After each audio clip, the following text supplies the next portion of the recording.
All right, welcome to another deep dive. Today, we're taking a look at the world of artist Bob Camblin. And wow, you really gave us a lot to work with this time. Yeah, it's a really interesting mix of stuff. It was that everything from a full-on biography to Camblin's own words, like from his books. Zen and the Art of Enlightenment and incomplete works. Exactly. And then there's a YouTube video where they dig into one of his pieces, Once Upon a Time.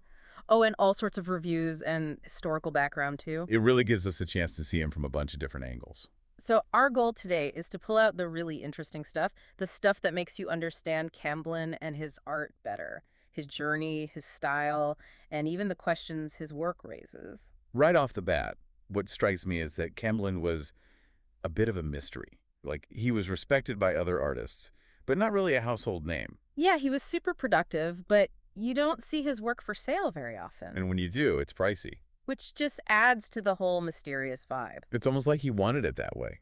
Maybe his books are a way for people to get closer to his work. A way to peek inside his mind, see how he thought about art. Okay, so let's start with his life. Bob Camblin was born in Oklahoma in 1928. Oklahoma, interesting. And his artistic journey really started at the Kansas City Art Institute. Must have been a key period for him, learning the basics, figuring out his style. Then he wins a Fulbright scholarship and heads off to Italy. Talk about a life-changing experience. Oh, absolutely. Italy is like art history central. Exactly. He's surrounded by Renaissance masters and the bright colors of the Impressionists. What a mix. But the places that seem to really stick with him are the Uffizi Gallery and the catacombs of Palermo. The catacombs. Yeah, those abstract human forms down there, the ones he called mummies, really got to him. Makes you think, you know? Those classic, beautiful pieces at the Uffizi and then these almost spooky figures in the catacombs. Yeah. It's a real contract. After Italy, he teaches art for a good chunk of his career. At Ringling, Illinois, Detroit, Utah, even Rice.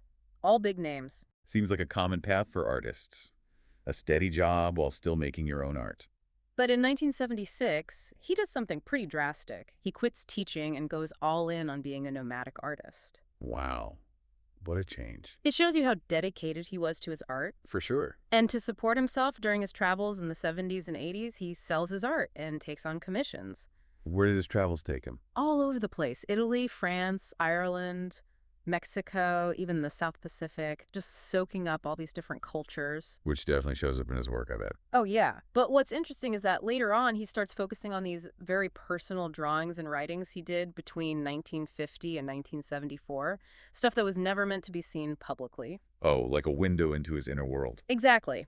Now, this is where his upbringing in Ponca City, Oklahoma comes in. See, he grew up during the boom and bust of the Marlin Oil era in the 30s and 40s. Must have been quite a time to be in Oklahoma. There was this sense of sophistication surrounding the Marlin estate and that iconic pioneer woman statue, and you can see hints of these things in his work. Really? Sometimes even showing up as VV, What's that stand for? his mother's name, Viva Camblin. It's like he's linking it back to his own family history. Interesting. A personal connection to the pioneer woman idea. And his parents were both artists, so he was exposed to art from a very young age. Art must just been part of life. Exactly. A biography even mentions the influence of The Wizard of Oz. You can imagine that fantastical imagery impacting a young artist's mind. I bet. That film was visually groundbreaking for its time. And he had this lifelong friendship with another artist named Forrest Harrisberger.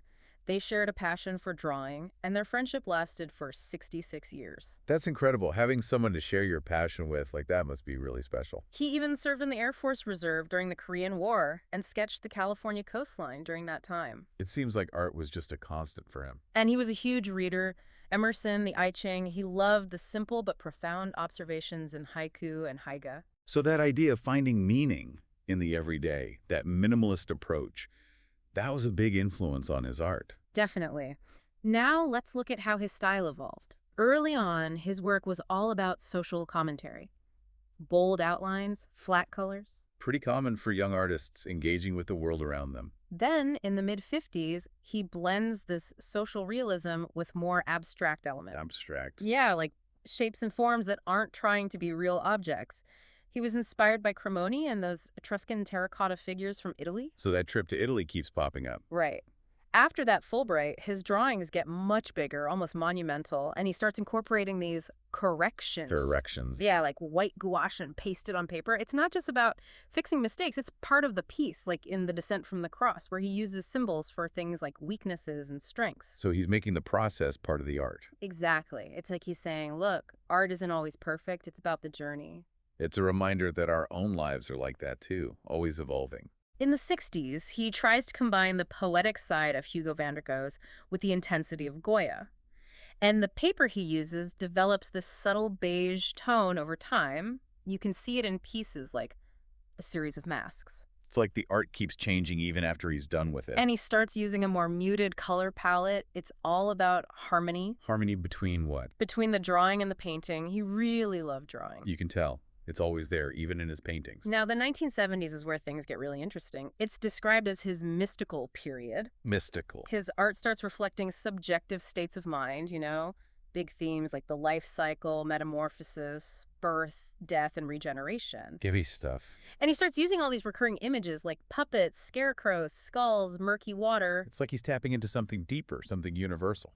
The biography mentions Freud, de Chirico, and Grunewald as influences during this time. Even writers like Kazantzakis and Grass. It's like he's going beyond just visuals. He's grappling with big philosophical and literary ideas about what it means to be human. Totally. And here's the kicker. He starts using words in his drawings. Words. But not in a straightforward way. It's more like he's using them as disguise or clues, kind of like Tom Wolfe talked about in The Painted Word. So the words themselves become part of the visual puzzle. His drawings are literally like puzzles with codes and traps for the viewer.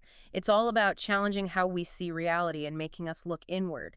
He even wanted to push these ideas further than the surrealists did. So these codes and traps, what are we talking about here? Specific symbols. It could be symbols, but it's also the way he puts everything together. The ambiguity, the layering, it makes you question everything. I guess that's the point, right? To make you think, to make you see things differently. Maybe even see yourself differently. In the 80s, he starts blending drawing and watercolor even more. You get these incredibly detailed surfaces with hidden images that you might not even notice for years. It's like the art reveals itself over time. You got to really pay attention. And then there's his collaboration with Nancy Giordano, Mushas Volantes. Oh. These patterns of dots and dashes that create optical illusions, it's all about how we perceive things, how our eyes can be tricked. It's like he's playing with our senses, making us question what we see. Now, collaboration was a big deal for Camblin, especially when he was in Houston with Earl Staley and Joe Tate. I've heard of them. They were pretty experimental. Oh, yeah. They formed this group called B&E Productions. And their events were all about challenging the traditional art world. Sounds like they were pushing boundaries. Camblin even started signing his work as anonymous artists. He wanted to ditch the whole ego thing. It's like he's saying the art is more important than the artist. Exactly. And their project, The Holding Firm, where they took over a house and did all these crazy renovations and shows, was a perfect example of that. So what did Camblin believe about art itself? How did he see the art world? Well, he thought art was about way more than just criticism and making money. He believed it spoke to something deeper within us. Like a spiritual connection. Yeah, something like that. He wasn't afraid to be a little romantic about it. What about galleries and museums? He saw them as being based on trust and commerce, but he also knew they could make mistakes. He really wanted artists to have complete control over how their work was presented. To create the whole experience. Right. And he believed in the power of faith and hard work. Turning obstacles into stepping stones. It's like that saying, when life gives you lemons. Exactly. He even painted jars of water to represent this idea. Interesting. Those scarecrows he used so much, he saw them as symbols of renewal, inspired by Guntergrass. He added things like lobster shells and puppet parts to represent change and metamorphosis. It's like the scarecrow, this symbol of stillness, becomes a symbol of constant change. And here's something I find really fascinating. Despite using text in his art, he was kind of wary of words. He thought they could get in the way of experiencing art directly. So why use them at all? It's like he's using them in a different way, as visual elements, as clues or misdirection. Maybe to show how words can't always capture the full experience of art. It's like he's playing with language, turning it into something else entirely. His ultimate goal was to draw the viewer in, to make them think and explore and hopefully learn something about themselves. Each piece is like a puzzle waiting to be solved. He even said he wanted to remake Goya in 20th century terms. Wow, ambitious. And he was okay with leaving some things unexplained. He thought knowing too much ruined the fun. It's like he wanted to preserve that sense of mystery, that invitation to keep searching for meaning. Okay, let's talk about Once Upon a Time, that mixed media piece you mentioned earlier. The YouTube video really helps unpack it, Yeah, it's a fascinating one. It's on this old kind of beat up rectangular like surface. it's been through a lot. Right, and it's got these layers of green, gold, and brown washes that create this almost dreamlike landscape. Like a faded memory of a forest. Then you've got these dripping red lines running vertically. Some people see them as paint drips, others as fence posts.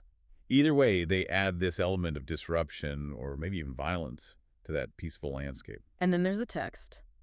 Once upon a time, May 1984. And these broken up words. It's like he's giving us pieces of a story, but not the whole thing. And then there's that dark triangle in the middle. Is it a house? An arrow? It's hard to say. It's definitely intentional. The video talks about how it's like collage with all these different elements coming together. And you can see the influence of expressionism, especially in those drips. They even mention connections to Rauschenberg and Twombly. With the use of found text and that watery, fluid style. The title, Once Upon a Time, makes you think of fairy tales, right? Yeah, stories from the past. But then the rough surface and those drips remind you that memories fade. Time takes its toll. That lush green background could be a lost or idealized past, and the red lines might represent the things that separate us from that path. Like obstacles or maybe even painful memories. And that date, May 1984, ties it to a specific moment, even if we don't know what happened then. It's intriguing. That triangular shape, whether it's a house or an arrow, is like a focal point. Guiding our eye, maybe our thoughts too. The whole piece is like a half-forgotten story. We just get glimpses. It really makes you work to put it all together. The YouTube video even connects it to hexagram 16 from the I Ching. Which one is that? It's called enthusiasm.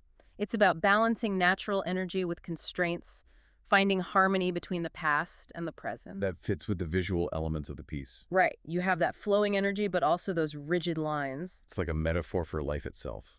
The video also talks about how the Tao, the natural way of things, isn't bound by our stories. It's a reminder that sometimes our words and narratives can get in the way of experiencing reality directly. Like Camblin was trying to show us with the text in his work. Exactly. And then there's this idea that the piece is about accepting imperfection, about being okay with not knowing everything. It's like it's saying life is messy, and that's okay.